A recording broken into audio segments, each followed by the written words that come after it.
Hello friends! Do you personally believe in miracles and that they sometimes happen? Believe it or not, our world and many stories which are sometimes not only difficult to believe but often difficult to understand, having heard them once will undoubtedly make you see many things in a completely different way. That's how it happened with the hero in our video. He was an ordinary guy who once lost everything he had for a silly thing, but even after many years he didn't give up and kept believing, one day that he would find what he had lost.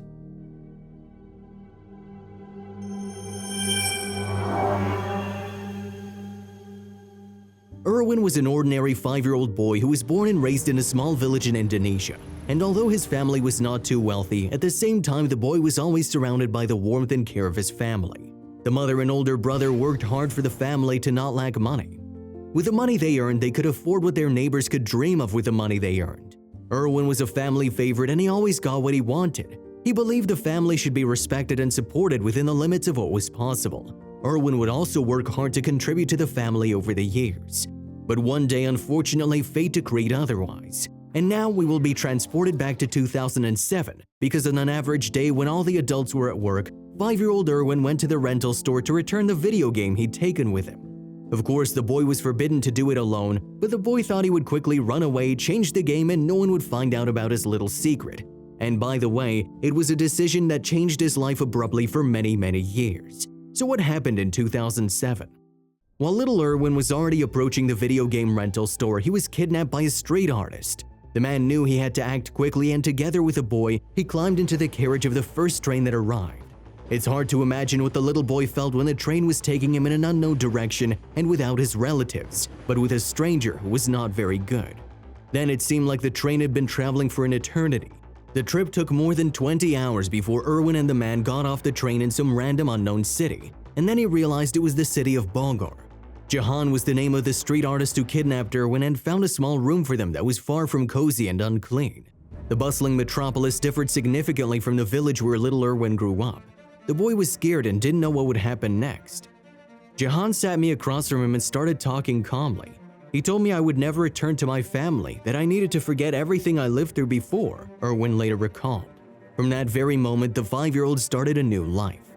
Together with Jahan, he started performing on the streets, earning money for it.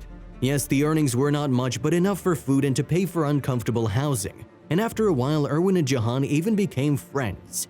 The boy had already gotten used to the daily routine of their work together. As the boy later recalled, Jahan never mistreated me. Sometimes he would give me the last piece of bread, and while I was slept on a soft bed, he always slept on the solid floor. He took care of me, and it was clear that he was not the wrong person, just that something likely went wrong in his life. And probably this duo would have continued performing on the street and no one would have known about this story. But 2 years later, changes in Erwin's life happened again. The 7-year-old boy was perplexed. He couldn't understand how Jahan could leave him, but it was already a fact. And the 7-year-old homeless boy was standing in the square near the mosque, and around him there was an unknown world, the world which was already alien to him and huge. But what would happen with the boy's future? For several days, he wandered erratically around the city, not knowing what to do. He was hungry. He had to sleep in the open air, and after a couple of days of loitering, he decided to do what he could, that is, to act as a street performer but alone. In the morning, the boy went to the mosque and in the square began to perform various tricks. Of course, the lonely boy quickly attracted people's attention, and fortunately, there was one in the crowd who would soon change his lonely life. An unknown man approached him and began to ask what the boy was doing alone in the street and where his parents were. It turned out that he was the head of the district council in Medan. But as the boy had nothing at the time of the abduction, he could remember very little, and realizing that the street boy was alone, the respectable gentleman took the boy under his protection. On the same day, he took him to his family temporarily, hoping to find Erwin's parents, but the days went by and then the months turned into years.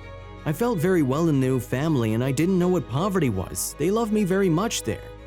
But sadly, 2 years later, the boy's luck changed again. My guardian died and I was adopted by his grandson named Samir. This man did not want to take care of me and soon sent me to an Islamic boarding school. Though come to think of it, I'm even grateful to him for that. After all, it was there that I was able to get a good education. It must be said that the boarding school did not receive the child so warmly. For some reason, the children studying there did not accept Erwin. But at the same time, the boy did not despair. After all, he had one goal, to get a good education. So it happened. Erwin studied at the boarding school for 8 years and graduated with excellent grades. As the hero of our video later said, I'm grateful to the people who helped me, particularly Samir, and who not only threw me out on the street with nothing but also gave me the possibility to study. And even though later on Erwin was able to get out of poverty and started earning his own, which was quite a lot of money, still his thoughts often went back to that small village where he was born and where his mother and brother took loving care of him. When Erwin was 17, he entered a good university and he was good at using technology. He often opened Google Maps and tried to find familiar places, but unfortunately all his attempts were in vain. Although the search of these familiar places ended in fiasco, the boy had a deep hope in his soul that one day he'd be able to meet his relatives. And even if the boy did not remember the name of his village nor his last name at all, in his memories he still saw clearly what his birthplace looked like. For years, Erwin spent hours surfing the internet in hundreds of villages, towns, cities, and train stations in Indonesia. Finding the corner of his home seemed unrealistic, but fate rewarded the boy for his efforts and a miracle happened. Once when he opened Google Street View again exploring the villages of Indonesia, I recognized the market we used to go to with my mother and brother. I couldn't believe my eyes. Images started to appear in my memory. On the left, a neighbor was selling fruit. On the right, an older man was selling spices. A little further around the corner, there was a place with the most delicious sweets. Then I no longer had any doubt that this was my hometown. At that moment, I simultaneously felt joy and anxiety, said the boy. There was joy in my heart but fear in my soul. What if I'm wrong? Suddenly no one is waiting for me there, or maybe my mother and brother moved out a long time ago, or maybe they've been dead for a long time. How many thoughts were spinning around in my head? I even thought for a second that maybe they wouldn't recognize me and just forgot me. But at the same time, the boy knew what to do. The next day, he put aside all his business and hurried to those who had been waiting for him for many years. Arriving at his village station, Erwin thought, I remember telling myself, let's get you back, they're your relatives, and I headed to the house where we lived. Even though many years had passed, everything here felt familiar. In about 7 minutes, I was already standing in front of the door, behind which perhaps are the people I dreamed of hugging for more than 10 years. As soon as the boy dared to knock on the house's door, he had been beaten to it. The door opened and a slightly tired, gray-haired woman stood before him. Standing face to face, there were tears and tight embraces. No doubt it was his mother. She recognized him at a glance, even though it had been 11 long years. But this was not the last pleasant surprise for our boy. When Erwin entered the house, he saw his older brother, around whom his children, Erwin's nephews and nieces, were running. My brother could hardly hold back tears because he thought he'd lost me forever, as he said later. The meeting with relatives was touching and long awaited, and the story itself soon spread through the local media. Many people told me that all my attempts to find my relatives were useless because Indonesia was so big, but at the same time I knew that sooner or later I would find them. Now we'll be together forever, Erwin told reporters. It took the boy 11 years to find those of his blood and find inner peace. It is also worth saying that this is not the only case when people find their places of origin and relatives thanks to Google Maps. Well, dear friends, this is the end of today's story. We hope you like it.